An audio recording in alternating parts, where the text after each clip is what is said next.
Olá a todos, hoje eu vou falar de um tema muito simples, que são das máquinas, tá? E nós vamos ver que as máquinas podem parecer algo muito complicado, né? A gente pensa, você vai pensar numa indústria onde tem aqueles instrumentos que fazem automóveis e tudo mais, que a gente chama de máquinas. Mas nós vamos ver que as máquinas elas vão estar em várias situações do nosso cotidiano. Vamos lá? Então tá. Inicialmente, tá? Eu vou falar do plano inclinado, que nada mais é do que uma rampa, tá? Dá para a gente perceber aqui no camarada empurrando aqui a geladeira para dentro do caminhão que ele está utilizando uma rampa com uma determinada inclinação, tá? Isso é um plano inclinado. Agora, por que que o plano inclinado ele é uma máquina? Porque, de certa maneira, ele facilita o levantar de um determinado peso, tá? Vamos ver como é que isso acontece. Imagine que eu tenho uma caixa aqui, né, pesada em cima de uma rampa.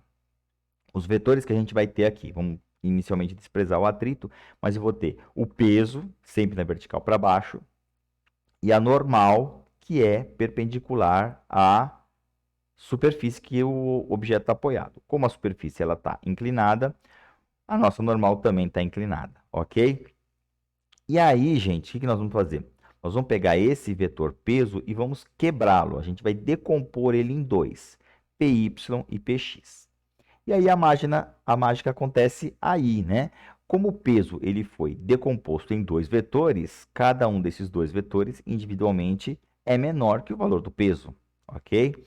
Então aí, em vez de eu, para levantar o peso, ter que vencer esse P, para levantar o peso aqui, a massa, o objeto, né, o corpo, eu vou ter que vencer quem? Esse Px, ok? Maravilha. Como o Px é menor que o P, então eu estou fazendo uma força menor, tá? Não vou entrar em detalhes dos valores de Px e Py em relação ao P, tá? E o ângulo, só dando a dica, está relacionado com senos e cossenos, trigonometria pura, mas algo eu já quero dizer, que quanto maior é o ângulo de inclinação, maior vai ser o Px. Então, esse Px cresce com o valor desse θ aqui, que é o ângulo de inclinação. E o Py, ele decresce, ou seja, quanto maior for a inclinação, menor é o Py, ok? Então, olha que coisa bacana, né? Se eu quiser, então, fazer o menor esforço possível, eu vou ter que colocar uma rampa pouco inclinado, né? Então, a gente vê que aqui as rampas para deficientes físicos que andam de cadeira de rodas, elas são bem pouco inclinadas, né? Acaba andando mais na cadeira de roda, porém o esforço físico, a força é menor, tá certo? E planos inclinados a gente vê em outros tantos instrumentos que a gente tem no nosso cotidiano. Por exemplo, um parafuso. Poucos saberiam que um parafuso utiliza um plano inclinado. A rosca que a gente tem aqui, ele tem um ângulo de inclinação. Para que isso? Da mesma maneira, né? Se eu quiser colocar o parafuso numa madeira qualquer, vamos imaginar, eu vou ter que fazer um esforço na vertical, tá? E ao girar ele ao mesmo tempo, né? Então eu vou ter que fazer uma força na vertical e uma força de girar, tá? Então, o que que vai acontecer? Essa força de girar, ela tende a vencer esse valor dessa força vertical, tá? E quanto maior for a inclinação aqui, também menor vai ser o meu esforço, ok? Então tá lá.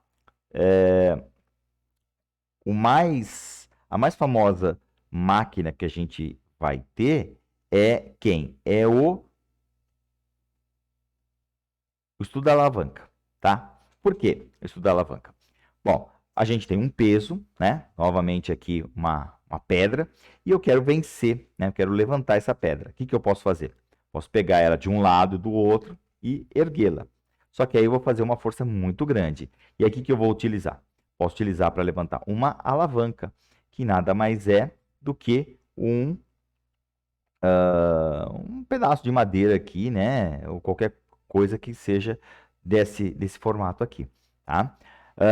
Não se tem realmente um- uma referência histórica, mas sabe que Arquimedes trabalhou muito com alavancas. E é dele a famosa frase, né? Dê-me uma alavanca e um ponto de apoio que eu levantarei o mundo, tá certo? Como que acontece isso? Como é que a alavanca ela facilita o levantamento de um determinado objeto? Vamos ver a teoria aqui, ó, né? Então, a gente vai chamar de Fg, a força resistente, e Fp, a força potente. A força potente é a força que, né, voltando lá atrás, o índio aqui vai exercer para levantar a pedra. A força que a pedra vai resistir, né, nesse caso que seria o peso da pedra, é o valor da força resistente. Então, olha só, vai haver um produto entre a força e a distância entre o local onde está aplicado e o ponto de apoio, que no caso aqui eu vou chamar de AB, tá? E a distância entre o ponto de apoio e o local onde está a força resistente é o BC. Então, há uma proporcionalidade aqui, né, do valor da força vezes a distância, tá? Então, isso é igual, também não vou demonstrar de onde veio essa relação, mas a gente sabe que isso tem uma igualdade aqui, tá?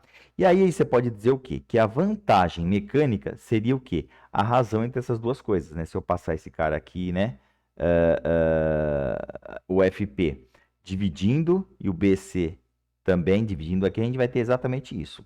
Então, ó, FG sobre FP, né? Seria quem? O valor da força que eu tenho aqui e o valor da força que eu tenho aqui. A razão entre as duas, né? Normalmente vai ser a razão também entre as distâncias. Se essa distância aqui for o dobro dessa distância, né? Então a força que eu vou ter que aplicar aqui é metade da força que eu vou ter que aplicar caso eu quisesse levantar, certo?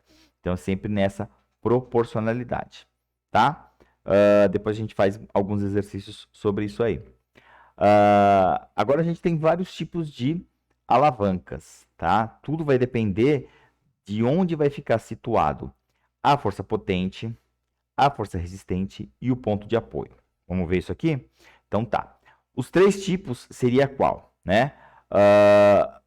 Essa interfixa, em que o meio da alavanca aqui está o ponto de apoio. Então, está aqui a força de resistência, aqui está a força potente, e bem no meio dos dois está a força, o ponto de apoio, tá?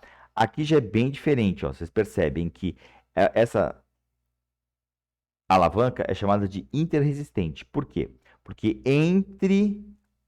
ou seja, no meio aqui, vai estar o valor da força de resistência, tá? Então, tem o apoio aqui, aqui eu coloco o que eu quero levantar e aqui eu aplico a minha força. Então, essa aqui é uma alavanca interresistente, tá? E eu posso ter também, né, uma alavanca interpotente, em que no meio aqui dos dois, né, eu vou colocar a minha potência. Então, aqui está o lugar, o que eu quero levantar, aqui está o ponto de apoio e eu faço a minha força aqui no meio, né? Aqui só está representados através de alavancas, né, e pontos de apoio, mas a gente pode ter vários exemplos disso daqui. Então, por exemplo, olha só, aqui é interfixa, tá? Exemplos aqui, primeiro os exemplos de interfixa, aqui exemplos de interresistente e aqui de interpotente. Eu vou falar só os primeiros três aqui, ó, e os outros estão, né, fica para vocês aí como exercício. Então, olha só, por que a tesoura ela é uma alavanca interfixa? Eu quero cortar alguma coisa aqui, certo? Então, eu aplico uma força desse outro lado aqui. E entre a força potente e a resistente, tem o que? O ponto de apoio. Maravilha. Veja, esse aqui é um quebra-nozes, né? Para quem não conhece, né? Para quebrar nozes, exatamente. Aqui está o ponto de apoio. Eu coloco a noz aqui que eu quero quebrar, quero fazer uma força. E na extremidade eu aplico a minha força potente. Então, o que fica aqui no meio é o que eu quero quebrar, a força resistente, tá? E um pegador de gelo, olha que legal também. O apoio está aqui. O que eu quero pegar, eu quero fazer a força, vai ficar aqui, né? E eu vou aplicar minha potência aqui no meio, tá? Então, pegador de gelo seria o quê? Um exemplo de uma alavanca interpotente. O quebra-nozes, um exemplo de uma alavanca interresistente. E a tesoura, exemplo de uma alavanca interfixa. E aqui vão ter outros exemplos que vocês podem tomar aí como exemplos aí, outros exemplos de interfixa, interresistente e interpotente. Ok? Maravilha. Um outro máquina muito utilizado, né, é a roldana ou polia para muitos, tá? Então são os sinônimos aí dessa máquina aqui muito simples, que você vê, por exemplo, em construção civil, você vê em academias, né? Em academia você vê, às vezes, está fazendo exercício numa ah, determinada máquina lá, e ela possui uma roldana, né? Às vezes uma ou duas roldanas, tá? Então as roldanas, elas são separadas de que tipo? Em fixas e móveis, tá? Isso aqui é uma fotozinho de uma roldana clássica que a gente vê por aí. Então, o que seria a roldana fixa? Ela está fixa aqui, ó, só tem uma roldana e ela está fixa aqui, ó. O que faz essa roldana? Ela só vai mudar a direção ou o sentido da força, tá? Ou a direção, ou o sentido da força, ou ambos. Nesse caso aqui, ela está mudando apenas o sentido da força, tá? Nesse caso aqui, a força-peso, ela é na vertical para baixo, e eu estou aplicando uma força aqui, ó, para vencer essa força desse jeito aqui, tá? Então, de certa maneira, a força que vai ser aplicada vai ser aqui, né? Nessa corda aqui, né, uma força de tração, então vai ser contrária à força-peso que eu tenho aqui. Então mudou apenas a direção. O valor da força que eu vou exercer aqui, né, vai ser o mesmo que o valor do peso. Já numa rodana móvel, aí já isso não acontece, tá? Aí eu vou dividir por 2. Essa rodana aqui é móvel. Cuidado, muitos acreditam que ela é móvel porque ela gira. Não, ela não é móvel porque ela gira. É porque ela sobe e desce, tá? Nesse caso aqui, ó, né, se a gente for soltando a corda aqui, essa rodana só vai girar, essa daqui vai o quê? Ela vai descendo junto com o corpo, tá certo?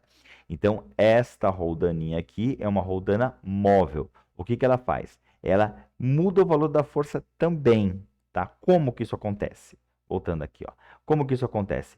Eu tenho uma força aplicada aqui e essa força vai ser dividida em dois vetores. Esse aqui para cima e esse aqui também para cima. Ou seja, a soma de dois vetores me dá o valor do peso. Portanto, cada um desses vetores, força que eu aplico aqui, vai ser a metade do peso. Ok? Então tá. Aqui um exemplinho bem simples para eu saber qual que é a vantagem mecânica de um arranjo aqui, né? Aqui, ó, vamos lá. Perguntinha muito bobinha. Quantas roldanas a gente tem aqui? 4 roldanas. Quantas são fixas e quantas são móveis? 3 móveis e uma fixa. Maravilha. Para calcular exatamente qual é a vantagem, né? Quanto de força que eu ganho em relação ao uso dessas roldanas, eu vou usar só as móveis, porque essa daqui não vai mudar o valor da força. Então, vamos lá. Quanto que vai ser, então? Eu tenho aqui exemplo, né? Tenho o bloquinho aqui que pesa, né, 120 newtons, eu tenho que aplicar uma força aqui de 120. Pela primeira roldana, o que que eu tenho? Eu vou ter que o valor vai ser dividido por 2. Depois, esse valor que foi dividido por 2 vai ser dividido por 2 de novo, e assim por diante. Então, olha cá. 120 foi dividido por 2, dá 60. Os 60 for dividido por 2 de novo, dá 30. Os 30 por 2 dá 30, dá 15 cada um. E essa que é fixa aqui não muda, né? Lembra que ela não muda o valor, né? Estou aplicando força aqui na vertical para cima e depois o valor aqui na rodana é na vertical para baixo. Então, são 15 aqui. Então, de 120 newtons, eu preciso aplicar apenas 15 newtons para erguê-la. 120 dividido por 15 dá 8. Tá? Então, essa é a minha vantagem mecânica de usar esse arranjo com 3 polias aqui. Tá certo?